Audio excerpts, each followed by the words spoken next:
Telugu cinema పరిశ్రమ నుండి బాహుబలి లాంటి భారీ ప్రాజెక్టులు రావడం బాలీవుడ్ పరిశ్రమనే కాదు, దేశంలోని ఇతర సినీ పరిశ్రమలన్నింటినీ ఆశ్చర్యపరిచింది. టాలీవుడ్ పరిశ్రమ నుండి ఇంత పెద్ద హిట్ వస్తుందని ఎవరూ ఊహించలేదు.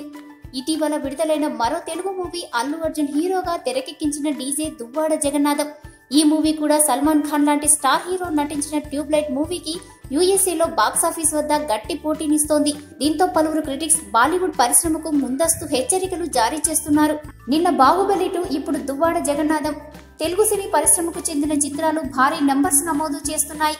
డియర్ బాలీవుడ్, ఇకపైన నిద్రలేవాలి అంటూ ప్రముఖ బాలీవుడ్ ట్రేడ్ అనలిస్ట్, సినీ విశ్లేషకుడు తరుణ్ ఆదర్శ్ ట్వీట్ చేశాడు. డీజే మూవీ తొలి రోజు యూఎస్ఏ బాక్సాఫీస్ వద్ద భారీ వసూలు సాధించింది.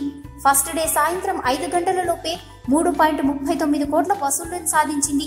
అదే రోజు విడుదలైన సల్మాన్ ఖాన్ మూవీ ట్యూబ్లైట్ కూడా ఎన్ని వసూలు సాధించలేదు. USA box office Indian movies opening day కలెక్షన్ల విషయంలో డీజే దువ్వాడ జగన్నాథం 11వ స్థానంలో ఉండగా, బాలీవుడ్ సూపర్ స్టార్ సల్మాన్ ఖాన్ నటించిన ట్యూబ్లైట్ 16వ స్థానంలో ఉంది.